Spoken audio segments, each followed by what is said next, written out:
Trump ఈరోజు G7 లీడర్స్తో phone కాల్లో ఒక స్టేట్మెంట్ చేసింది. అదేంటంటే ఇరాన్ తొందరలోనే మనకు సరెండర్ అవబోతుంది అండ్ అంతేకాదు ఈ యుద్ధం కూడా తొందరలోనే ముగించబోతున్నాం అని చెప్పి G7 లీడర్స్తో ఫోన్ కాల్లో అయితే మాత్రం మాట్లాడారు.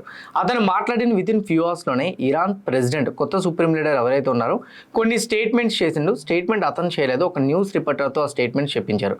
ఆ స్టేట్మెంట్స్ అయితే మాత్రం చాలా భయోందోళన క్రియేట్ చేసినాయి. ఇన్ఫ్యాక్ట్ ఈరోజు మార్కెట్స్ క్రాష్ అవ్వడానికి వన్ ఆఫ్ ద రీజన్ అదే. అండ్ అంతేకాదు క్రూడ్ కూడా $100 ఆల్మోస్ట్ పర్ బ్యారెల్ హిట్ అయింది. అండ్ నేను ఆఫ్టర్నూన్ 2:30కి చెక్ చేసినప్పుడు అయితే మాత్రం ఆల్మోస్ట్ 2:30కి చెక్ చేసినప్పుడు 102, 103 కూడా రీచ్ అవుతుంది. $100 సైకలాజికల్ నెంబర్ క్రాస్ అయితే మార్కెట్స్కి అది నెగిటివ్ అని ఇదివరకే మనం మాట్లాడుకున్నాం. Now one of the biggest crash 1 వీక్లో మనం చూసుకుంటే నిఫ్టీ ఆల్మోస్ట్ 5.8% వరకు క్రాష్ వచ్చింది. ఈవెన్ కోవిడ్ టైం నుంచి ఇప్పటి వరకు చూసుకుంటే 1 వీక్లో నిఫ్టీ ఇంతలా క్రాష్ అవ్వడం అనేది ఇదే ఫస్ట్ టైం. కోవిడ్ అనేది 2020లో వచ్చింది, ఇది 2026. అప్రాక్సిమేట్లీ 6 సంవత్సరాలు అవుతుంది మళ్ళీ ఇలానే మార్కెట్స్ అయితే కరెక్షన్ అవుతున్నాయి. కరోనా లాంటి క్రాష్ మళ్ళీ కనపడుతుందా లేదా మార్కెట్స్లో నెక్స్ట్ ఫర్దర్గా ఎట్లాంటి కైండ్ ఆఫ్ డెసిషన్స్ ఉంటాయి. అండ్ అట్లానే వార్ జరిగినప్పుడు అంటే ఈ వారే కాదు ఇంతకు ముందు జరిగిన వార్ టైమ్స్లోని మార్కెట్ ఎలా రియాక్ట్ అయింది అండ్ మేబీ ఒకవేళ రికవరీ అయితే ఎన్ని డేస్లో రికవరీ వస్తుంది. నెక్స్ట్ 48 అవర్స్లో మనం ఫోకస్ చేయాల్సిన న్యూస్ అప్డేట్స్ అండ్ అట్లానే ఇప్పుడు రైట్ నో ఫాలో అవుతున్న స్టాక్స్లో కొన్ని స్టాక్స్ గురించి ఇంపార్టెంట్ న్యూస్ అప్డేట్స్ ఉన్నాయి, వాటి గురించి కూడా డిస్కస్ చేద్దాం. గోల్డ్ అండ్ సిల్వర్లో ఈ రోజు అయితే మాత్రం కొంచెం కరెక్షన్ వచ్చింది. సిల్వర్ ఆల్మోస్ట్ 4%, గోల్డ్ ఆల్మోస్ట్ 1.5% వరకు కరెక్షన్ వచ్చింది. ఈ టైంలో గోల్డ్ అండ్ సిల్వర్లో ఇన్వెస్ట్మెంట్ చేయొచ్చా లేదా గోల్డ్ అండ్ సిల్వర్ ఇంకా ఫాలో అయ్యే ఛాన్సెస్ ఉన్నాయా అన్న దాని గురించి కూడా మనం డిస్కస్ చేద్దాం. ఇప్పుడు నేను చెప్పిన టాపిక్స్ ఏవైతే ఉన్నాయో ఇవన్నీ కూడా కనెక్టెడ్ వేలోని క్లియర్ కట్గా pin to pin each and everything కూడా మీకు ఎక్స్ప్లెయిన్ చేస్తాను.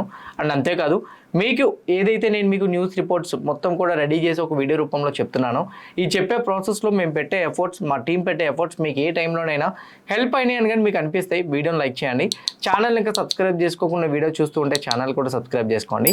ఇదే వీడియో మీ ఫ్రెండ్స్ ఆర్ మీ రిలేటివ్ షేర్ చేస్తే హెల్ప్ అవుతుంది అనుకుంటే వాళ్ళు కూడా షేర్ చేయండి. నా without any delay let's get into our daily market report. ఈరోజు ఓవరాల్గా మార్కెట్స్ ఎలా క్లోజ్ అయ్యన్న దాని గురించి చూసుకుంటే నిఫ్టీ 2.06% నెగిటివ్గా క్లోజ్ అయితే సెన్సెక్స్ 1.93% నెగిటివ్గా క్లోజ్ అవ్వడం మనం చూసాం. హౌఎవర్ బ్యాంక్ నిఫ్టీ 2.44% నెగిటివ్గా క్లోజ్ అయింది. ఫిన్ నిఫ్టీ 2.04% నెగిటివ్గా క్లోజ్ అవ్వడం మనం చూసాం. మిడ్ అండ్ స్మాల్ క్యాప్స్లో మేజర్ ఫాలో చూస్తే మిడ్ క్యాప్ అయితే 2.64% కరెక్షన్ అయింది. స్మాల్ క్యాప్ 2.5% వరకు కరెక్షన్ అయినట్టు కనపడుతుంది. ఓవరాల్గా చూస్తే మేజర్ ఇండైసెస్ అన్నీ కూడా నెగిటివ్గానే క్లోజ్ అయినట్టు మనకు కనపడుతున్నాయి. ఈవెన్ ఇండియా విక్స్ పరంగా చూసుకుంటే 5% ఈరోజు India VIX up side move అయింది. ఓవరాల్గా చూస్తే ఇండియా విక్స్ 22.64 దగ్గర అయితే మాత్రం క్లోజ్ అయినట్టు కనపడుతుంది. మీకు ఫస్ట్ మనం టెక్నికల్గా ఎప్పుడు డిస్కస్ చేస్తాం కదా, దాన్ని బట్టి చెప్పేస్తాను. ఫస్ట్ టెక్నికల్గా చెప్పే పాయింట్స్ చాలా ఇంపార్టెంట్. నాకు న్యూస్తో సంబంధం లేదు, ఓన్లీ టెక్నికల్ అనాలిసిస్ బేస్ చేసుకొని మార్కెట్స్ని అనాలిసిస్ చేస్తానని అనుకునే వాళ్ళకి ఫస్ట్ నేను దాని గురించే చెప్తాను. ఎప్పుడైనా కానీ నిఫ్టీ నెగిటివ్ సైడ్ మూవ్ అవుతున్నా, పాజిటివ్ సైడ్ మూవ్ అవుతున్నా, కొత్తగా వ్యూవర్స్ ఉంటారేమో అని చెప్పి నేను అందుకే రిపీటెడ్గా సేమ్ పాయింట్ ప్రతి పోస్ట్ మార్కెట్లో చెప్పిందే చెప్తుంటాను. ఎందుకంటే ఒక కొత్త వ్యూవర్కి అది హెల్ప్ అవుతుంది అని చెప్పి. సో బేసిక్గా నిఫ్టీలో ఫాల్ వస్తున్నప్పుడు లేదా రైజ్ అవుతున్నప్పుడు అది సస్టైన్ అవుతుందా లేదా అనేది మీరు డిస్కస్ చేసుకోవాలనుకుంటే వెయిటేజ్ స్టాక్స్ని చూడండి. అంటే నిఫ్టీలో 50 స్టాక్స్ ఉంటాయి కదా, 50 స్టాక్స్కి ఈక్వల్ వెయిటేజ్ ఉండదు, ఓన్లీ కొన్ని సెక్టార్స్ మాత్రమే వెయిటేజ్ ఉంటుంది. అందులో టాప్ 3 సెక్టార్స్ అయితే banking sector, Reliance, IT sector. వాటితో పాటు ఇండివిజువల్గా కొన్ని స్టాక్స్ ఉంటాయి. ఎల్ఎన్టీ, ఐటీసీ, భారతీ ఎయిర్టెల్ లాంటి స్టాక్స్ కూడా కొంచెం వెయిటేజ్ అనేది ఉంటుంది. అందుకే వాటిని కూడా మనం అనలైజ్ చేస్తూ ఉంటాం. అందుకే మీరు ఇక్కడ చూస్తే నేను కింద వాచ్ లిస్ట్లో వాటిని ఎక్కువగా యాడ్ చేస్తుంటాను. అందులో మీరు చూస్తే HDFC bank, ICICI bank, majority of the banking sectors అన్నీ కూడా నెగిటివ్ సైడే కరెక్షన్ వచ్చినాయి. ఇన్ఫ్యాక్ట్ పిఎస్యు స్టాక్స్లో ఎస్బీఐ స్టాక్ ఈరోజు 3.5% డ్రాప్ అయితే చూసాం. ఈవెన్ బజాజ్ ట్విన్స్ ఫాల్ అయినాయి, శ్రీరామ్ ఫైనాన్స్ డ్రాప్ అయింది. ఐటీ స్టాక్స్ కూడా కరెక్షన్ వచ్చినాయి. రిలయన్స్ 0.83% నెగిటివ్ సైడ్ వచ్చింది. ఈరోజు నిఫ్టీని వన్ ఆఫ్ ద టాప్ లూజర్గా మేబీ కంట్రిబ్యూట్ చేసింది అయితే మాత్రం ఎల్ఎన్టీనే. ఎందుకంటే ఎల్ఎన్టీ ఈరోజు 7.5% అయితే కరెక్షన్ వచ్చింది. గల్ఫ్ కంట్రీస్లోని ఎక్కువగా రీసెంట్ డేస్లో అయితే మాత్రం ఎక్కువ ప్రాజెక్ట్స్ని సైన్ చేసినది ఎల్ఎన్టీనే. అందువల్ల ఎల్ఎన్టీలో ఇంత కరెక్షన్ అయితే మాత్రం కనపడుతుంది. మేబీ ప్రాజెక్ట్స్ డిలే అవ్వచ్చు, రెవెన్యూ డిలే అవ్వచ్చు. లాస్ట్ టైం వాళ్ళు ఇచ్చిన మార్జిన్ గైడెన్స్ ప్రకారంగా ఎల్ఎన్టీకి ఇప్పుడు రాకపోయి ఉండొచ్చు. అందువల్ల నెగిటివ్ ఎక్స్పెక్టేషన్స్తో ఈరోజు ఎల్ఎన్టీ స్టాక్లో కరెక్షన్ వచ్చింది. ఇది నిఫ్టీ 50ని మేజర్గా అయితే మాత్రం ట్రాక్ చేస్తుంది. So markets present right now ఏదైతే కరెక్షన్ వచ్చిందో అంటే నిఫ్టీ కానీ బ్యాంక్ నిఫ్టీ కానీ ఇవన్నీ వెయిటేజ్ స్టాక్స్ అన్ని కంట్రిబ్యూట్ చేయబట్టే వచ్చాయని మనకు అర్థమైంది. ఎప్పుడైనా వెయిటేజ్ స్టాక్స్ కంట్రిబ్యూట్ చేయబట్టి మార్కెట్లో ఫాల్ వస్తాయి, ఆ ఫాల్ సస్టైన్ అవ్వడానికి అవకాశాలు అయితే మాత్రం ఎక్కువగా ఉంటాయి. First reason. సెకండ్ రీజన్, ఎప్పుడైనా గుర్తుపెట్టుకోండి, మేజర్ ఇండైసెస్ అంటే నిఫ్టీ, సెన్సెక్స్, బ్యాంక్ నిఫ్టీ, ఫిన్ నిఫ్టీ ఇవి కరెక్షన్ అవుతునేటప్పుడు మిడ్ అండ్ స్మాల్ క్యాప్స్లో కానీ ఫాల్ వచ్చిందంటే మాత్రం ఆ ఫాల్ సస్టైన్ అవ్వడానికి అవకాశాలు ఎక్కువగా ఉంటాయి. As per mid and small చూసుకుంటే మిడ్ క్యాప్ 2.6% కరెక్షన్ వచ్చింది, స్మాల్ క్యాప్ 2.5% కరెక్షన్ వచ్చింది. మేజర్గా చూసుకుంటే మిడ్ అండ్ స్మాల్లో అయితే మాత్రం హెవీ ఫాల్ అయితే మాత్రం మనం చూడగలిగాం. ఎప్పుడైనా గుర్తుపెట్టుకోండి, mid and small cap more than 2% correction అయితే వచ్చిన మేజర్ ఇండైసెస్ ఫాల్ అనేది సస్టైన్ అవడానికి అవకాశాలు ఎక్కువ ఉంటాయి. ఎందుకంటే మిడ్ అండ్ స్మాల్ క్యాప్స్లోనే ఎప్పుడైనా ఎఫ్ఐఎస్ సెల్లింగ్ చేయడానికి ఎక్కువ మొగ్గు చూపుతూ ఉంటారు. This is the second reason. Third one, India VIX 20 above sustain అవ్వడానికి ట్రై చేస్తుంది. 20 అబౌవ్ విక్స్ ఉంటే మార్కెట్స్ క్రాష్ అవ్వడానికి మేజర్ సైన్ అని అర్థం. రైట్ నౌ ఇండియా విక్స్ అయితే మాత్రం 20 అబౌవ్ సస్టైన్ అవ్వడానికి ట్రై చేస్తుంది కాబట్టి ఫాలో అవడానికి ప్రాబబిలిటీస్ ఎక్కువగా ఉంటాయి అనేది అనదర్ కన్ఫర్మేషన్. 3 పాయింట్స్ బట్టి మనకు అర్థమైంది. ఫోర్త్ వన్, ఫాలో అవుతునేటప్పుడు సైజ్ ఆఫ్ క్యాండిల్స్ని చెక్ చేసుకోండి. ఇంత మేజర్ సైజ్ ఆఫ్ క్యాండిల్స్తో మార్కెట్ ఫాలో అయిందంటే మాత్రం అంత ఫాస్ట్గా రికవరీ అవ్వడం అనేది కష్టం. స్ట్రాంగ్ సెల్లింగ్ ప్రైస్ ఉంటే కానీ ఇంత స్ట్రాంగ్ క్యాండిల్స్తో రావు. 1 వీక్లోని ఇంత బిగ్గెస్ట్ ఫాల్ రావడం అనేది కోవిడ్ తర్వాత ఇదే ఫస్ట్ టైం. ఈవెన్ అంతకుముందు మీరు 1 వీక్ క్యాండిల్స్ని పెట్టి చూడండి. సో లాస్ట్ వీక్ ఎక్కడైనా కానీ ప్రీవియస్ వీక్స్లోని ఇంత మేజర్ ఫాల్ వచ్చిందా అనేది. రైట్ నౌ ఈ వీక్లో వచ్చేంత ఫాల్ అయితే మాత్రం ఎప్పుడు కూడా రాలేదు. One of the major fall అవ్వడం వల్ల మార్కెట్లో కూడా కన్సర్న్స్ రైజ్ అవుతున్నాయి. ఇంకోటి ఏంటంటే స్ట్రైట్ అవే నిఫ్టీకి ఉన్న నెక్స్ట్ సపోర్ట్ లెవెల్ అయితే 22,600, అంటే ఇంకొక 500 పాయింట్ల వరకు నిఫ్టీ 50లో కరెక్షన్ అవడానికి ప్రాబబిలిటీస్ ఉన్నాయి. ఫాలో అయిన తర్వాత నేను మాట్లాడట్లేదండి, ఫాలో అవ్వకముందే మీరు రెగ్యులర్గా మన వ్యూవర్ అయితే మాత్రం మీకు అర్థమైపోతుంది. 24,340 లెవెల్ కానీ బ్రేక్ అయితే నిఫ్టీ స్ట్రైట్ అవే 22,600 వరకు ఫాలో అవడానికి ప్రాబబిలిటీస్ ఉంటాయని మనం చాలాసార్లు డిస్కస్ చేసుకున్నాం. నెగిటివ్ అప్డేట్స్ ఇంకా ఎక్కువగా సపోర్ట్ చేయడంతో నిఫ్టీలో ఫ్రీ ఫాల్ అయితే మాత్రం అవుతుంది. అందుకే సపోర్ట్ లెవెల్ దగ్గర రియాక్ట్ అవ్వడానికి ప్రాబబిలిటీస్ ఉంటాయని నేను మీకు చెప్తున్నా. టెక్నికల్గా మార్కెట్స్ అయితే మాత్రం కంటిన్యూస్ బీరిష్ మూమెంట్స్ అయితే కనబడుతున్నాయి. లాస్ట్ ఫైనల్ హోప్ ఎవరైనా టెక్నికల్గా మార్కెట్ కొంచెం బౌన్స్ అవుతుందేమో అని అనుకుంటే RSIని పెట్టుకోండి. RSI ఎప్పుడైనా 30 బిలోకి వెళ్ళింది అని అంటే 1 వీక్ టైం ఫ్రేమ్లో 30 బిలోకి వెళ్ళింది అని అంటే మాత్రం మోస్ట్లీ బౌన్స్ అవడానికి ట్రై చేస్తుంది. 30.43 ఇప్పుడు ఉంది. రేపు వచ్చే ఫాల్లో అంటే రేపు అంటే మండే వచ్చే ఫాల్లో కానీ ఒకవేళ 28-27 రీజన్స్ దగ్గర కానీ RSI వెళ్తుంటే ఎనీ టైం మార్కెట్ బౌన్స్ అవడానికి ఛాన్స్ ఉంటుంది. అదే టైంకి సపోర్ట్ లెవెల్ కూడా ట్రిగర్ అవుతుంది కాబట్టి మోస్ట్లీ బౌన్స్ అవ్వచ్చు. బౌన్స్ అవ్వకపోయినా కన్సల్టేషన్ ఫేజ్లోకైనా వెళ్ళిపోతుంది. ఎందుకంటే షార్ట్ టైంలో నిఫ్టీ 50 25,800 నుంచి ఆల్మోస్ట్ 23,100కి ఫాలో అయింది. 2,800 పాయింట్లు ఫాలో అవడం అనేది కూడా చాలా హయ్యర్ ఫాలో కాబట్టి మనం లిటిల్ బిట్ బౌన్స్ అనేది చూడొచ్చు. ప్రెజెంట్ అయితే టెక్నికల్గా అన్ని సినారియోస్ ప్రకారంగా బీరిషే చూపెడుతుంది. నౌ ఫస్ట్ అనాలిసిస్ మనకు అయిపోయింది. సెకండ్ అనాలిసిస్ ఏంటి? Global markets confirmation. సెకండ్ అనాలిసిస్లో గ్లోబల్ మార్కెట్ కన్ఫర్మేషన్ ప్రకారంగా చూస్తే Dow present right now 150 points పాజిటివ్లో ట్రేడ్ అవుతుంది. నాస్డాక్ 70 పాయింట్స్ పాజిటివ్లో ట్రేడ్ అవుతుంది. బట్ రూపీ చూసుకుంటే ఇండియన్ రూపీ పరంగా చూసుకుంటే రూపీ 92.5కి వెళ్ళిపోయింది. రూపీ ఆల్ టైమ్లోకి వెళ్ళడం అనేది ఎఫ్ఐఎస్ సెల్లింగ్ నెంబర్ని పెంచుతుందే తప్ప తగ్గించదు. ఎఫ్ఐఎస్ సెల్లింగ్ నెంబర్ ఉన్నంత వరకు ఇండియన్ మార్కెట్లో అయితే వాల్టాలిటీ క్రియేట్ అవుతుంది, లేకపోతే మాత్రం సెల్ ఆఫ్ అనేది వస్తూ ఉంటుంది. ఇప్పుడు ప్రెజెంట్ రైట్ నో రూపీ ప్రకారంగా అయితే సెల్ ఆఫ్ కంటిన్యూ అవుతుందని అర్థమవుతుంది. రూపీ వీక్ అవుతునేటప్పుడు డాలర్ స్ట్రెంగ్తన్ అవుతునేటప్పుడు డాలర్ 3 months హైక్ కూడా ట్రిగర్ అయింది. 3 months హైక్ టచ్ అయిందంటే మాత్రం అది మార్కెట్లో ఇంకొంచెం ప్యానిక్ సిచ్యువేషన్ క్రియేట్ చేసినట్టే. అదర్ కరెన్సీస్ వీక్ అయితే గోల్డ్ అండ్ సిల్వర్ కూడా ఫాలో అవుతుంది. అందుకే గోల్డ్ అండ్ సిల్వర్లో కూడా మనం డ్రాప్ చూసాం. ఈరోజు ఒక స్టేజ్లో బ్రెంట్ ఆయిల్ అయితే మాత్రం ఆల్మోస్ట్ 102కి రీచ్ అయింది. Brent oil present right now $99.93 per barrel దగ్గర అయితే మాత్రం ట్రేడ్ అవుతుంది. కానీ 100కి దగ్గరలోనే ఉంది కాబట్టి 100 ఆల్మోస్ట్ 99.99 అంటే ఇప్పుడు నేను మాట్లాడుతున్న టైంలో 100 రీచ్ అయిపోయింది. సో 100 ఉంది కాబట్టి మార్కెట్స్ కూడా నెగిటివ్. గ్లోబల్ సెంటిమెంట్స్లో ఒక డౌ జోన్సే 130 పాయింట్స్ పాజిటివ్లో ట్రేడ్ అవుతుంది. మనం ఇందాక మాట్లాడుతున్నప్పుడు 150, ఇప్పుడు 130. చూస్తే డౌ జోన్స్ ఫ్యూచర్స్ కూడా వాలటైల్గా ట్రేడ్ అవుతున్నట్టే కనపడుతుంది. గ్లోబల్ మార్కెట్స్తో యూరోపియన్ మార్కెట్స్ కూడా నెగిటివ్గానే ఉన్నాయి. మన ఇండియన్ మార్కెట్స్ ఎందుకు ఎక్కువగా రియాక్ట్ అవుతున్నాయి అంటే చాలా కంపెనీస్కి గల్ఫ్ కంట్రీస్తో ఎక్కువ బిజినెస్ అగ్రిమెంట్స్ ఉన్నాయి. అందువల్ల కొంచెం కరెక్షన్ అనేది వస్తుంది. గ్లోబల్ సిచ్యువేషన్స్ కూడా నెగిటివ్ సైడే చూపెడుతున్నాయి. నా థర్డ్ వన్ ఎందుకు ఇంకా అంత నెగిటివ్ కనపడుతుంది? థర్డ్ వన్ ఉన్న మేజర్ రీజన్ ఏంటంటే థర్డ్ పాయింట్ మేజర్గా వార్ యొక్క అప్డేట్స్. నెక్స్ట్ 2 days మన మార్కెట్స్ హాలిడేస్. స్టేట్మెంట్స్ ఏమైనా మార్కెట్లో వార్ స్టాప్ అయినట్టు కనపడుతున్నాయంటే మార్కెట్స్కి లేదు. ఎందుకంటే నేను మీకు చెప్తాను చూడండి. ట్రంప్ ఈరోజు ఒక స్టేట్మెంట్ చేసిండు ఆల్మోస్ట్ ఎర్లీ మార్నింగ్ టైంలోని. ఇక్కడ మీరు క్లియర్గా చూడండి. G7 లీడర్స్తో ఫోన్ కాల్ మాట్లాడాను. ముస్తాబా ఖొమైనీ ఎవరైతే ఉన్నారో అతనైతే మాత్రం ఆల్మోస్ట్ మనకి సరెండర్ అవడానికి రెడీగా ఉన్నారు అండ్ వారిని మనమే గెలిచినేటట్టు స్ట్రైట్ ఆఫ్ హార్మోన్స్ని వాళ్ళు బ్లాక్ చేసినా ఏం చేసినా కానీ ఇప్పుడు ప్రెజెంట్ రైట్ నౌ వాళ్ళ దగ్గర ఉన్న ఆయుధాలు అన్నీ అయిపోయినాయి. సో మీరు ఎవరు వరి అవ్వాల్సిన అవసరం లేదు. మనం ఆల్రెడీ ఆయిల్ రిజర్వ్స్ని సప్లై చేయడానికి సిద్ధమయ్యాం. ఇంటర్నేషనల్ ఎనర్జీ ఏజెన్సీ వాళ్ళ దగ్గర నుంచి కూడా 400 మిలియన్ బ్యారెల్స్ కూడా ప్రెజెంట్ రైట్ నౌ మనం సప్లై చేయడానికి ప్రిపేర్ చేసుకున్నాం. మన సైడ్ నుంచి మనం ప్రిపరేషన్లో ఉన్నాం. ఇరాన్ వాళ్ళు అయితే మాత్రం సరెండర్ అవ్వడానికి ముందుకు వస్తున్నారు. సో దీన్ని ప్రెజెంట్ రైట్ నౌ మనం అంగీకరించుకున్నా ఇంకొంచెం యుద్ధం కంటిన్యూ చేస్తూ వాళ్ళని కంప్లీట్గా డ్యామేజ్ చేయగలిగితే మాత్రం నెక్స్ట్ టైం కూడా వాళ్ళు ఇట్లాంటి సిచ్యువేషన్కి తీసుకురాలేరు అనే ఒపీనియన్ నాకైతే ఉందని G7 లీడర్స్కి ట్రంప్ అయితే చెప్తున్నారు. ఆల్మోస్ట్ మనం అచీవ్ అయిపోయాము, వాళ్ళ దగ్గర ఇంకేం లేదు అనేటట్టు. ఇతను స్టేట్మెంట్ ఇచ్చిన కొన్ని నిమిషాలకే ఇక్కడ మీరు క్లియర్గా చూడండి, Iran president Iran supreme leader Mojtaba Khamenei అయితే మాత్రం కొన్ని స్టేట్మెంట్స్ చేసిండు. మార్నింగ్ ప్రీ మార్కెట్లో చెప్పాను, బట్ ఇన్ డీటెయిల్గా చెప్తాను. యాక్చువల్గా ఇతను వీడియో కాన్ఫరెన్స్లో మాట్లాడలేదు. ఎందుకంటే వీడియో కాన్ఫరెన్సెస్ అంటే ఆబ్వియస్లీ ఆ వీడియో ఎక్కడి నుంచి వచ్చింది, ఏ డివైస్ నుంచి వచ్చింది అనేది ఈజీగా కనిపెట్టేయచ్చు. వీడియో ఇవ్వలేదు, సేమ్ టైం ఫోన్ కాల్ కూడా చేయలేదు. జస్ట్ నార్మల్గా ఒక లెటర్ ద్వారా లేదా సంథింగ్ ఏదో ఇన్ఫర్మేషన్ అయితే మాత్రం ఇరాన్లో టాప్ న్యూస్ ఏజెన్సీ వాళ్ళకి అయితే మాత్రం చెప్పారు. సో న్యూస్ ఏజెన్సీ మీకు తెలుసు కదా, న్యూస్ రిపోర్టర్స్ తెలిసిన చిన్న న్యూస్ని వెంటనే డిస్ప్లే చేస్తుంటారు. ఇప్పుడు ప్రెజెంట్ రైట్ నో వాళ్ళు చెప్పిన దాని ప్రకారం అయితే మాత్రం ఫస్ట్ స్టేట్మెంట్ అతను అన్సర్టెనిటీ గురించి మాట్లాడారంట. అంటే అన్సర్టెనిటీ అనేది ఏంటి అంటే యాజ్ ఆఫ్ నౌ అయితే మాత్రం యుద్ధంలోని చాలా అన్సర్టెనిటీ ఉంది. సేమ్ టైం వచ్చేసరికి నేను ఇప్పుడు బయటకు వచ్చి మాట్లాడడం కరెక్ట్ కాదు, అందువల్ల నేను వీడియో పంపించుకున్నా, సేమ్ టైం నా ఆడియో మెసేజెస్ ఏవి పంపించుకున్నా, కేవలం నేను నా సందేశాలని డైరెక్ట్గా చేరవేస్తున్నానని చెప్పేటట్టు ఫస్ట్ స్టేట్మెంట్ అయితే తను రిలీజ్ చేసిండు. సెకండ్ వన్, మేము ఇప్పటికైనా కానీ యుద్ధం ఆపడానికి అయితే సిద్ధంగా లేము. మేము ఆపాలి అని అనుకుంటే మా రివెంజ్ మొత్తం కూడా సక్సెస్ అవ్వాలి. మా రివెంజ్ ఒకటే, మమ్మల్ని ఎలా అయితే మా లీడర్ని చంపేశారో సేమ్ టైం మాకు ప్రాపర్టీస్ ఏవైతే డ్యామేజ్ చేశారో వీటన్నిటికీ కూడా మేము రివెంజ్ తీర్చుకుంటామని చెప్తున్నారు.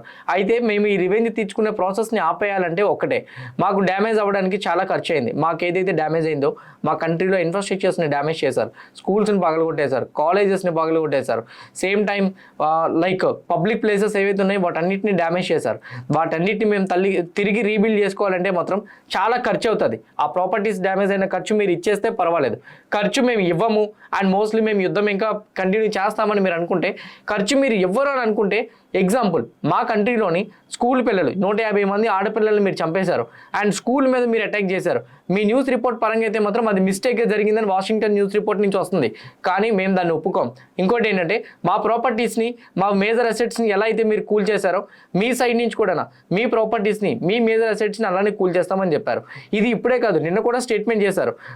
దుబాయ్లో వచ్చేసరికి US central banks and same time US side నుంచి కొన్ని ఆపరేషన్ చేసే ఆఫీసర్స్ ఉంటాయి కదా, వాటన్నిటి మీద అటాక్ చేస్తామని నిన్ననే చెప్పేశారు. అయితే ఈ రోజు అయితే మాత్రం ఈ స్టేట్మెంట్స్ ప్రకారంగా క్లియర్గా అది కూడా అర్థమవుతుంది. ఇంకోటి కూడా చెప్పారు, ఎనిమీస్కి ఇంకో థ్రెట్ కూడా మేము ఇస్తాం. అదేంటంటే గల్ఫ్ కంట్రీస్ అంటే ఇప్పటికీ కూడా మాకు మంచి స్నేహమే ఉంది. గల్ఫ్ కంట్రీస్లో ఇప్పటికీ కూడా మేము కలిసే ఉంటాం. కానీ గల్ఫ్ కంట్రీస్లో చేసిన బిగ్గెస్ట్ మిస్టేక్ ఏంటంటే యుఎస్ వాళ్ళకి వాళ్ళ ల్యాండ్స్ ఇవ్వడం. యుఎస్ వాళ్ళకి వాళ్ళ ల్యాండ్స్ ఇవ్వడంతో మా పైన అటాక్ చేయడానికి వాళ్ళు ఎక్కువ సిద్ధమవుతున్నారు. మేము గల్ఫ్ కంట్రీస్కి లాస్ట్ చెప్తున్నాం, వాళ్ళకి మరి ఇక మీద మీరు వార్ బేసెస్ ఇవ్వద్దు, ఇచ్చారంటే మాత్రం మేము మీ మీద అటాక్ చేయాల్సి వచ్చింది. మోర్ ఓవర్ రీజనల్ ప్రాక్సీస్ మేము మొదలు పెడతామని చెప్పారు. రీజనల్ ప్రాక్సీస్ అంటే ఏంటో తెలుసా? సింపుల్ చెప్పాలంటే ఇప్పుడు ఇస్లామిక్ మతం కదా వాళ్ళది. ఇస్లామిక్ మతం అనేటప్పుడు వాళ్ళు ఎక్కువగా స్లీపర్ సెల్స్ అని అంటారు, మీకు ఐడియా ఉండే ఉంటుంది. వాళ్ళు ఒక్కరే మొత్తం బాంబర్స్ పెట్టుకొని చనిపోతారనమాట పబ్లిక్ ప్లేసెస్లోకి వచ్చి. వాళ్ళు అలా చనిపోతే దేవుడి దగ్గరికి వెళ్తారని నమ్ముతూ ఉంటారు, బ్లైండ్గా నమ్ముతుంటారు వాళ్ళు. ఇప్పుడు ప్రెసెంట్ రైట్ నో అలాంటి రీజనల్ ప్రాక్సీస్ని మొదలు పెడతామని చెప్తున్నారు. ఇప్పుడు అట్లాంటిదే మొదలు పెడితే ఇండియాలో కూడా షియా ముస్లిమ్స్ ఉన్నారు, పాకిస్తాన్లో ఉన్నారు, బంగ్లాదేశ్లో ఉన్నారు, గల్ఫ్ కంట్రీస్లో చాలా ఎక్కువ ప్లేసెస్లోనే ఉన్నారు, ఇరాక్లో కూడా ఉన్నారు, ఈవెన్ యూఎస్లో కూడా ఉన్నారు. ఇప్పుడు ప్రెసెంట్ రైట్ నో వాళ్ళు ఈ రీజనల్ ప్రాక్సీ వార్ కింద మొదలు పెడతామని చెప్తున్నారు. దీనివల్ల అన్నింటికి టచ్ అయ్యే అవకాశాలు కూడా ఉంటాయి. అండ్ సేమ్ టైం లాస్ట్లో ఇంకోటి చెప్తున్న దాని ప్రకారం ఏంటంటే, అండ్ గల్ఫ్ కంట్రీస్లో ఉన్న నైబర్ కంట్రీస్కి ఇప్పుడు ప్రెసెంట్ రైట్ నో ఇన్ఫ్రాస్ట్రక్చర్స్ వాళ్ళకి కూడా ఉన్నాయి, మేము వాళ్ళు కూడా డిస్ట్రాయ్ చేస్తాం మేము అనుకుంటే అని చెప్పారు. స్ట్రైట్ ఆఫ్ హార్మోన్స్ని అయితే మాత్రం కంటిన్యూస్గా బ్లాక్ చేసే పెడతాం, దాని నుంచి ఒక్క షిప్ కూడా మేము బయటికి పంపించమని క్లారిటీగా చెప్పేశారు. ఏదైతే ఇరాన్ ప్రెసిడెంట్ ఇప్పుడు ప్రెసెంట్ రైట్ నో ఇచ్చిన స్టేట్మెంట్స్ ఉన్నాయి, 5-6 స్టేట్మెంట్స్ చెప్పాను కదా, ఈ 5-6 స్టేట్మెంట్సే మార్కెట్ని భయాందోళనని క్రియేట్ చేస్తున్నాయి. ఇది నేను మార్నింగ్ ప్రీ మార్కెట్లోనే చెప్పేశాను. ఇప్పుడేదో మార్కెట్ ఫాలో అయిందని డాట్స్ కనెక్ట్ చేయడం కోసం నేను మాట్లాడట్లే, మార్నింగ్ ప్రీ మార్కెట్లోనే చెప్పాను, కావాలంటే వీడియోని మీరు చూడొచ్చు. రైట్ నౌ అదే స్టేట్మెంట్స్ ఇంకా కంటిన్యూ అవుతున్నాయి, దాని మీద పాజిటివ్ డెవలప్మెంట్స్ ఏం కనపడలే. ఇంకోటి ఏంటో తెలుసా, రేపు ఎల్లుండి మార్కెట్ హాలిడే, నెక్స్ట్ 48 గంటల్లో ఇంకా యుద్ధ తీవ్రత పెరిగే అవకాశాలు ఉంటాయి.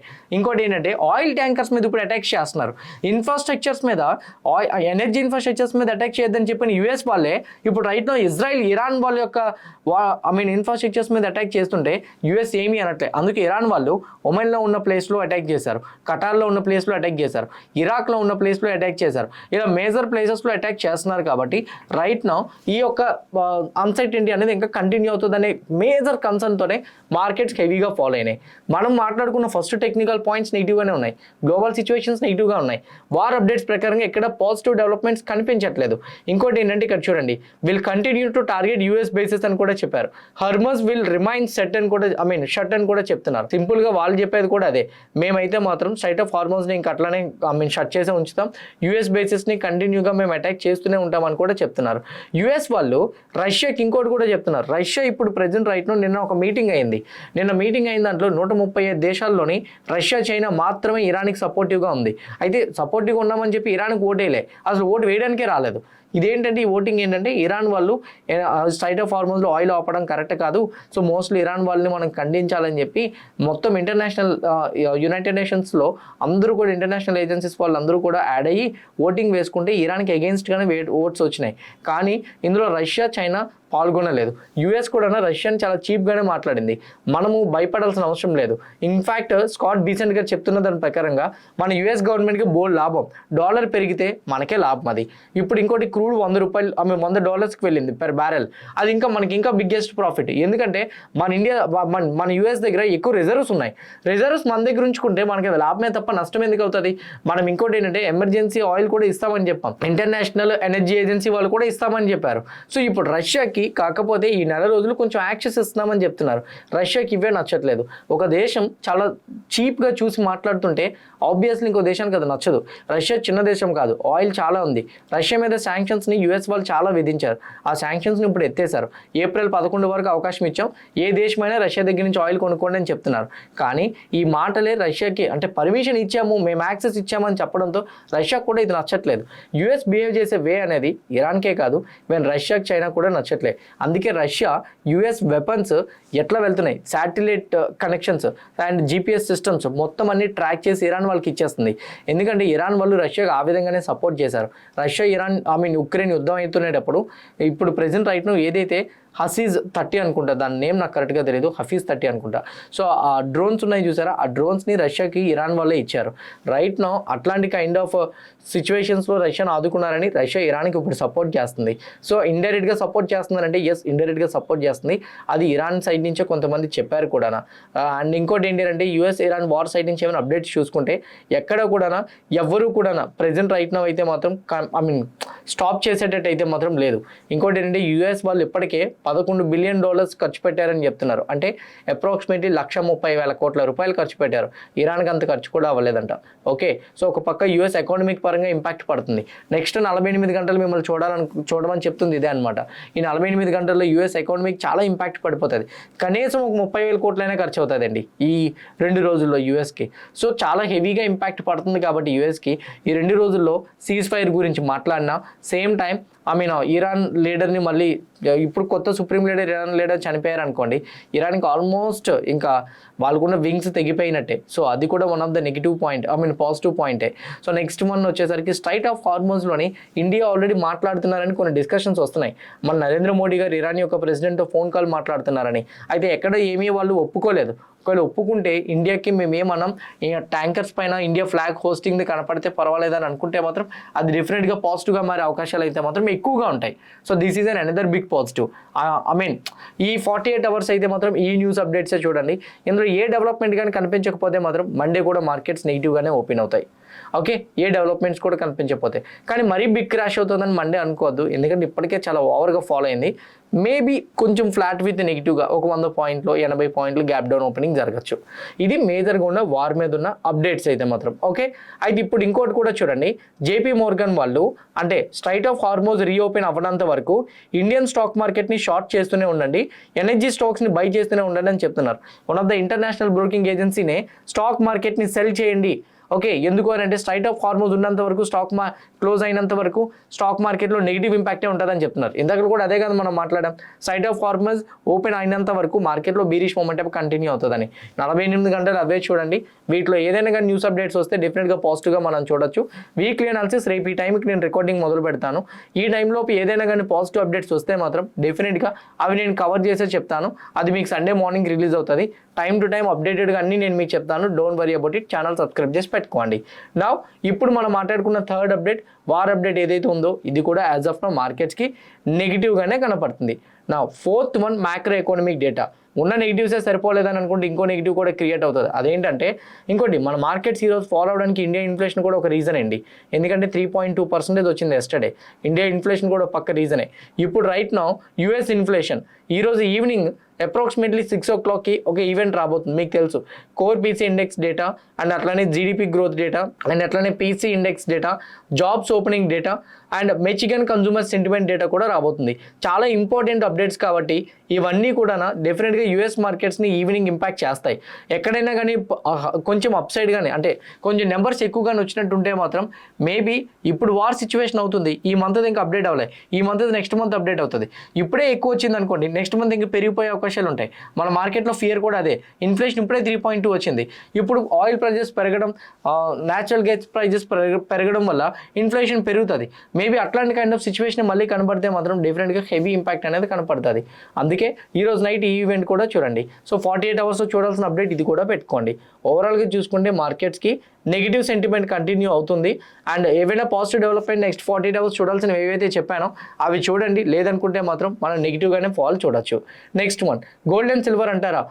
ఈ రోజు నుంచి మీకు గోల్డ్ అండ్ సిల్వర్ అప్డేట్ ఉండదు, కానీ రేపు ఎల్లుండి కూడా మీరు గోల్డ్ అండ్ సిల్వర్లో కంటిన్యూస్గా 24/7 ట్రాక్ చేస్తూ ట్రేడింగ్ చేసుకోవాలనుకుంటే కింద కామెంట్ బాక్స్లో డెల్టా ఎక్స్చేంజ్ రిఫరల్ లింక్ ఇస్తాను. ఇందులో 24/7 50 టైమ్స్ లెవరేజ్ పెట్టి మీరు ట్రేడింగ్ అనేది చేసుకోవచ్చు, ఇన్వెస్ట్మెంట్స్ కూడా చేసుకోవచ్చు. కానీ లెవరేజ్ తీసుకుని ఇన్వెస్ట్మెంట్ చేయొద్దు, ఎందుకంటే అన్సర్టెనిటీ ఉండేటప్పుడు ఇవి ఎలా అయినా మూవ్ అవుతాయి. ఆ టైంలో మీరు లెవరేజ్ పెట్టి తీసుకుంటే మార్జిన్ యాడ్ చేయాల్సి వస్తుంది. తక్కువ లెవరేజ్ని పెట్టి తీసుకుంటారంటే ఓకే, ఒక 3 times 2 times లేదో అని అనుకుంటే మాత్రం ఇట్స్ బెటర్ నార్మల్ ఇన్వెస్ట్మెంట్ చేసుకోండి. కానీ 24/7 మీరు ట్రాక్ చేసుకోవడానికి హెల్ప్ అవుతుంది కాబట్టి నేను డెల్టా ఎక్స్చేంజ్లో మీరు ట్రేడింగ్ చేసుకోవడానికి యూజ్ అవుతుందని నేను అనుకుంటున్నా. కింద కామెంట్ బాక్స్లో డెల్టా ఎక్స్చేంజ్ రిఫరల్ లింక్ ఇచ్చాను, ఆ లింక్ క్లిక్ చేసి అకౌంట్ అయితే మాత్రం ఓపెన్ చేసుకోండి. నా నెక్స్ట్ వన్, ఇలాంటి వార్ సిచ్యువేషన్స్ ఇంతకుముందు ఎప్పుడైనా వచ్చినాయా? ఎస్, మీరు ఇక్కడ క్లియర్గా చూడండి. ఇంతకుముందు more than 5% నిఫ్టీ 1 వీక్లో ఫాల్ అయిన వేస్ మీరు చూసుకుంటే మార్చ్ 2026 ఇప్పుడు 7.7% పడింది. ఫిబ్రవరి 2025లోనైతే మాత్రం 5.9% ట్రంప్ టారిఫ్స్ వల్ల పడింది 1 వీక్లో. అక్టోబర్ 2024లో అయితే మాత్రం 6.2% పడింది. కోవిడ్ టైంలో 23.3% పడింది. అండ్ అంతకు ముందు కూడా బడ్జెట్ డిసప్పాయింట్ 2019లో 5.7% డ్రాప్ అయింది. అక్టోబర్ 2018లో అయితే మాత్రం 5% క్రూడ్ ఆయిల్ స్పైక్ సడన్గా వచ్చినప్పుడు. 2018లో అయితే మాత్రం ఎన్బిఎఫ్సి క్రెడిట్ క్రంచ్ అయినప్పుడు 6.4% పడింది. అండ్ 2016లో రిసెషన్ ఫియర్ వల్ల 7.6% పడింది. ఈవెన్ లాస్ట్ 10 yearsలో చూసుకున్నా కానీ 7.7% ఇదే హైయెస్ట్ అని కూడా ట్విట్టర్లో పాస్ అవుతున్నాయి. అయితే ఇట్లాంటి కైండ్ ఆఫ్ ఫాల్ ఇంతకు ముందు వచ్చిందానంటే 1990 దగ్గర నుంచి వార్ జరుగుతునేటప్పుడు మొత్తం కూడా నేను అప్డేట్ చేశాను. అందులో మీరు చూస్తే గల్ఫ్ వార్ జరిగినప్పుడు S&P 500 16.9% పడింది. కానీ వితిన్ ఫ్యూ మినిట్స్లోనే వితిన్ ఫ్యూ మంత్స్లోనే 24.2% రికవరీ వచ్చేసింది. నాటో బాంబింగ్ జరిగినప్పుడు అంటే 1999లో 2001, 2003, 2013, 14, 17, 20, 22, 23 టైంలోని రెడ్ మార్క్లో ఉన్నవన్నీ కూడా పర్సంటేజ్ ఆఫ్ ఫాల్. ఆ ఫాల్కి 3 times 4 times రికవరీ వచ్చింది. 2020లో అయితే మాత్రం ఆల్మోస్ట్ మీరు ఇక్కడ క్లియర్గా చూస్తే 27%, సారీ 2003లో 2020లో 67% పెరిగింది ఇరాన్ స్ట్రైక్ చేసినప్పుడు. సో మార్కెట్స్లో ఎప్పుడు యుద్ధం జరిగినా రికవరీ వచ్చినట్టయితే కనపడుతుంది, మీరు ఇప్పుడే కాదు ఎప్పుడైనా కానీ. And on the other side ఇంకో అప్డేట్ కూడా చూశాను, నిఫ్టీ 17 నెలలు రిటర్న్ రాకపోతే దాని తర్వాత నెక్స్ట్ 1 ఇయర్లో 3 ఇయర్స్లోని ఎంత బూమ్ అవుతుందో పర్సంటేజ్ కూడా ఇక్కడ ఉంది చూడండి. దీని గురించి ఇంకా ఇన్డెప్త్ నేను వీడియో చేశాను, రేపు రిలీజ్ అవుతుంది, మిస్ అవ్వద్దు.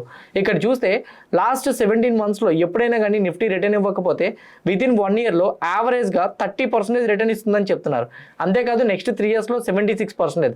ఇప్పటికీ లాస్ట్ 17 మంత్స్లో నిఫ్టీ 2.5% మాత్రమే రిటర్న్ ఫాలో అయింది. సో 2.5% నెగిటివ్లో ఉంది, అంటే రిటర్న్ ఇవ్వలేదు. సో రిటర్న్ ఇవ్వలేదు కాబట్టి లాస్ట్ 17 మంత్స్లో మేబీ మార్కెట్స్లోని ఇప్పుడు నెక్స్ట్ 1 ఇయర్ అండ్ 3 ఇయర్స్లో అయితే మాత్రం మినిమం 30% నెక్స్ట్ 1 ఇయర్లో అండ్ 76% నెక్స్ట్ 3 ఇయర్స్లో రిటర్న్ ఇవ్వడానికి ప్రాబబిలిటీస్ ఉంటుందని హిస్టరీ అయితే చెప్తుంది. ఎస్ఐపీస్ ఆపేద్దాం అనుకున్న వాళ్ళు, ఇన్వెస్ట్మెంట్స్ నాకు మరి వద్దు ఇంకా స్టాక్ మార్కెట్ వేస్ట్ అనుకున్న వాళ్ళు, డబ్బులు ఉంటే ఇంక ఇన్వెస్ట్మెంట్ చేయకుండా ఎంత పడుతుందని వెయిట్ చేసే వాళ్ళు ఉంటే మాత్రం నేను చెప్పాలనుకుంటుంది ఒకటే, ఫాల్ అయిన ప్రతిసారి కూడా దానికి 3 టైమ్స్ ఆ ఫాల్ లోవర్ దగ్గర నుంచి 3 టైమ్స్ పెరుగుతుంది అనేటట్టు హిస్టరీ చెప్తుంది. ఇది ఒక్కరోజు హిస్టరీ కాదు, 2 రోజుల హిస్టరీ కాదు, 100 సంవత్సరాల హిస్టరీ కూడా అదే చెప్తుంది. ఇప్పటికీ కూడా ఐ స్ట్రాంగ్లీ బిలీవ్ మార్కెట్లో మీరు డిప్స్ని ఇన్వెస్ట్మెంట్ చేసుకుందాం అనుకుంటే లార్జ్ క్యాప్లో ఎవ్రీ 5% ఫాల్ యాడ్ చేసుకోండి, every 10% fall mid cap, every 20% fall small క్యాప్లో యాడ్ చేసుకోండి. 200% మీ పోర్ట్ఫోలియో అయితే మొత్తం రికవరీ అవ్వడం చాలా హై ప్రాబబిలిటీస్ ఉంటాయండి. అండ్ ఇంకోటి ఏంటి అంటే, ఒకవేళ యావరేజ్ చేసుకోవడానికి మీ దగ్గర డబ్బులు లేవని అనుకుంటే ఈ హిస్టరీ మీకోసమే చూపించాను, మేబీ రికవరీ అవ్వడానికి చాలా హై ప్రాబబిలిటీస్ ఉంటాయనేది నా పర్సనల్ ఒపీనియన్. సో అందుకే మనీ లేవనుకోండి, మీరు హయ్యర్ ప్రైజెస్ లాక్ అయిపోతే కొన్ని నెలలు పోర్ట్ఫోలియోని ఓపెన్ చేయొద్దు. కానీ దీనికి ఉన్న బిగ్గెస్ట్ లెసన్ మీరు నేర్చుకోవాల్సింది ఏంటో తెలుసా, డబ్బులు అప్పు తెచ్చో లేకపోతే ఏదో గోల్డ్ పెట్టి 3 నెలలు రికవరీ అవుతుంది అనే పాయింట్ ఆఫ్ వ్యూస్తోని ఇన్వెస్ట్మెంట్ చేయకూడదని. ఆల్రెడీ అట్లా ఇన్వెస్ట్మెంట్ చేస్తే మనం లాస్ అయ్యారు, నాకు ఫోన్ చేస్తున్నారు. సో అందుకే చెప్తున్నాను, డబ్బులు ఎక్కడైనా లోన్ తీసుకొని వచ్చి 3 మంత్స్లో 2 మంత్స్లో రికవరీ అయిపోతుందని అనుకోవద్దు. రికవరీ అవుతుంది, maybe it might take 3 months అవ్వాల్సిన 6 మంత్స్ అవ్వచ్చు. సో అందుకు చెప్తున్నాను. సో అందుకే ఎవరు కూడా డెట్ చేసి ఇన్వెస్ట్మెంట్స్ అయితే చేసుకోవద్దు. ఇక్కడితో మార్కెట్ ఒపీనియన్ అయింది. ఇప్పుడు స్టాక్స్ గురించి క్లియర్గా షార్ట్ అండ్ సింపుల్గా ఒక్కొక్కటి మాట్లాడుకుందాం. First one, Reliance. ఈరోజు రిలయన్స్ 0.83% మాత్రమే నెగిటివ్ సైడ్ క్లోజ్ అయింది. కానీ రిలయన్స్ మీద ఒక అప్డేట్ ఉంది. జెఫ్రీస్ వాళ్ళు రిలయన్స్ మీద బై రికమెండ్ ఇస్తూ వాళ్ళ యొక్క టార్గెట్ ప్రైస్ని 1750కి ఇంక్రీజ్ చేశారు. వాళ్ళు చెప్తున్న దాని ప్రకారంగా O2C అంటే ఆయిల్ టు కెమికల్ యొక్క బిజినెస్ ఏదైతే ఉందో వెస్ట్ ఏషియా సైడ్ నుంచి సప్లై డిస్టర్బెన్స్ వచ్చినా కానీ కంపెనీ అది హ్యాండిల్ చేయగలదని, అండ్ అంతేకాదు ఫైనాన్షియల్ ఇయర్ 27 ఫస్ట్ హాఫ్ ఇయర్లీలోనే వీటి మార్జిన్స్ ఇంపాక్ట్ పడినా అది సెకండ్ హాఫ్ ఇయర్లీలో రికవరీ చేసుకోగలుగుతుందని, ఎబిటా కూడా జియో ఐపీఓకి రాకపోవడంతో మేబీ వీళ్ళు ఎబిటాతో కూడా కొంచెం క్లారిటీగా లేదు. అండ్ అలానే జియో సైడ్ నుంచి టారిఫ్స్ అంటే రీఛార్జెస్ ప్రైజెస్ కూడా ఈ ఇయర్ ఎండింగ్కి పెంచుతారని చెప్తున్నారు. సేమ్ టైం డౌన్ సైడ్ కూడా కొంచెం లిమిటెడ్గా ఉంటుందని, నెక్స్ట్ టైం ఎర్నింగ్స్కి బెటర్ వేలో సపోర్ట్ ఇవ్వడం కోసం మంచి గైడెన్స్తో వీళ్ళు ముందుకు వస్తున్నారని చెప్పి జెఫ్రీస్ వాళ్ళు ఈ కంపెనీ మీద టార్గెట్ ప్రైస్ని 1750కి అయితే మాత్రం ఇవ్వడం జరిగింది. Next time PG Electroplast. బేసిక్గా నేను వీటి గురించే చెప్పాలి. సమ్మర్ దగ్గరికి వస్తుంటే Amber enterprises, PG Electroplast, Voltas, LG electronics ఇవన్నీ పెరగాలి. ఎందుకంటే సమ్మర్లోని ఏసీస్, రిఫ్రిజిరేటర్స్ అండ్ అట్లనే నెక్స్ట్ ఇన్వర్టర్స్ ఇవన్నీ కూడా ఎక్కువగా సేల్ అవుతుంటాయి. బట్ కాకపోతే ఎందుకు ఇప్పుడు ప్రెజెంట్ రైట్నో ఈ స్టాక్స్ హెవీగా పడుతున్నాయనంటే because of the natural gas disruption. Present right now వీళ్ళు గ్యాస్ లేకపోవడం వల్ల ఏసీస్ నెక్స్ట్ మ్యానుఫ్యాక్చరింగ్ చేసే వాటిలో ఇబ్బంది పడడానికి అవకాశాలు ఎక్కువగా ఉంటాయని పీజీ ఎలక్ట్రోప్లాస్ట్ వాళ్ళు డైరెక్ట్గా వచ్చి చెప్తున్నారు. అండ్ ఇంకోటి ఏంటంటే ఈ ఏసీస్కి యూజ్ చేసే గ్యాస్ కూడా షార్టేజ్ వస్తుందని, నెక్స్ట్ 1 వీక్ అయితే మాత్రం ఇదే కంటిన్యూ అవుతుందని, మోస్ట్లీ వీళ్ళ సేల్స్ అయితే మాత్రం ఫైనాన్షియల్ ఇయర్ 26కి ఏదైతే మార్జిన్ గైడెన్స్లో అచీవ్ చేస్తామని చెప్పారో అది అచీవ్ చేయలేకపోవచ్చు అని చెప్పి కామెంట్ చేయడంతో పీజీ ఎలక్ట్రోప్లాస్ట్ కంపెనీ ఈరోజు 6% ఫాలో అయింది. అంతేకాదు యాంబర్ ఎంటర్ప్రైజెస్ కంపెనీ కూడా 6% డ్రాప్ వచ్చింది. అండ్ ఏబీబీ ఇండియా కంపెనీ ఈరోజు మనకి 1% హయ్యర్ సైడ్ మూమెంటం కనిపించింది. ఏబీబీ ఇండియా కంపెనీ 1% మూమెంటం కనిపించడానికి రీజన్ ఏంటంటే ఏబీబీ ఇండియా వాళ్ళ సైడ్ నుంచి అయితే మాత్రం వాళ్ళకి ఒక పక్క ఆర్డర్స్ విన్ అవుతునేటట్టు అప్డేట్స్ వస్తున్నాయి. ఇంకో పక్క వచ్చేసరికి next financial year 27 half yearly 1కి అయితే మాత్రం మంచి రెవెన్యూ గెయిన్ చేయగలుగుతామని చెప్పేసి వాళ్ళు అప్డేట్ అయితే ఇస్తున్నారు. ఈ టైంలో కూడా పాజిటివ్ కామెంట్ చేయడంతో ఏబీబీ ఇండియా స్టాక్ ఈరోజు హయ్యర్ సైడ్ మూమెంటం ఇవ్వడం అయితే చూడగలిగాం. డెక్సాన్ టెక్నాలజీస్లో ఈరోజు 4% డిక్లైన్ వచ్చింది. డెక్సాన్ టెక్నాలజీ 4% డిక్లైన్ రావడానికి యాక్సిస్ క్యాప్ వాళ్ళు డెక్సాన్ టెక్నాలజీ యొక్క మేనేజ్మెంట్ చెప్పిన వాటిని కొన్ని హైలైట్ చేస్తూ రిలీజ్ చేశారు.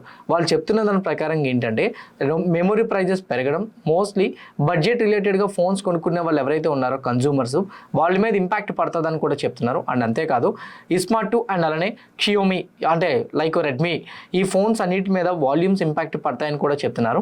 ఫైనాన్షియల్ ఇయర్ 26కి ఫోన్స్ ప్రెజెంట్ రైట్నో కావాల్సిన సెమీ కండక్టర్ చిప్స్ అండ్ అట్లానే ప్రెజెంట్ రైట్నో వాళ్ళకి వస్తున్న మెటీరియల్స్ కానీ ఈ షిప్మెంట్ వల్ల డిలే అవ్వచ్చని, అందుకే ఫైనాన్షియల్ ఇయర్ 27 ఫస్ట్ హాఫ్ ఇయర్లీలో ఎర్నింగ్స్ ఇంపాక్ట్ పడతాయని డైరెక్ట్గా మేనేజ్మెంటే యాక్సిస్ క్యాప్ వాళ్ళు మీట్ అయినప్పుడు చెప్పారని వాళ్ళు అప్డేట్ ఇచ్చారు. అందువల్ల ఈరోజు డిక్సాన్ టెక్నాలజీస్ కంపెనీలో నెగిటివ్ సైడ్ కరెక్షన్ వచ్చింది.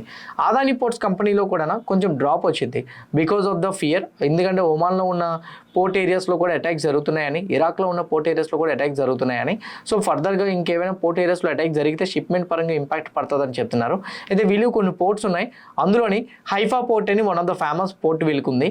ఆ పోర్ట్ మీద ఎక్కడైనా అటాక్ జరిగిందేమో అన్న ఫియర్తో ఈ స్టాక్ ఫాలో అయింది. అయితే మేనేజ్మెంట్ చెప్తున్న దాని ప్రకారంగా అయితే మాత్రం as per Haifa ports information ప్రకారంగా అయితే ఆపరేషన్స్ అయితే కంటిన్యూ అవుతున్నాయి సక్సెస్ఫుల్గా అని అదాని పోర్ట్ వాళ్ళు చెప్తున్నారు.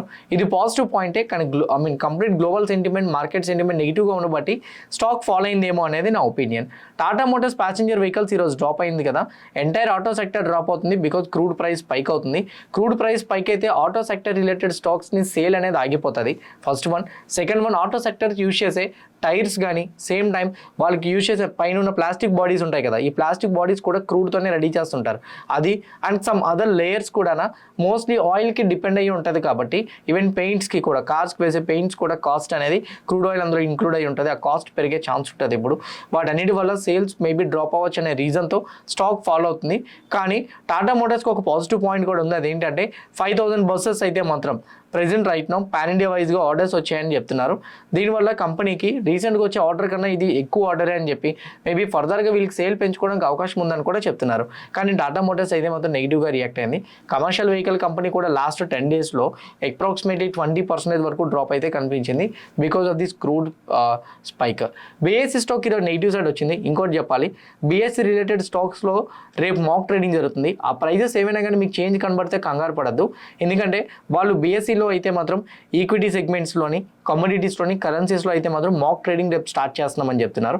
ప్రైజెస్ చేంజ్ చేయడం కానీ మండేకి ఈ రోజు క్లోజ్ అయిన ప్రైజెస్ వస్తాయి, మీరైతే వర్రీ అవ్వద్దు. ఇది జస్ట్ నార్మల్ గురించే, నార్మల్గా మీకు హెల్ప్ అవుతుందని చెప్తున్నా.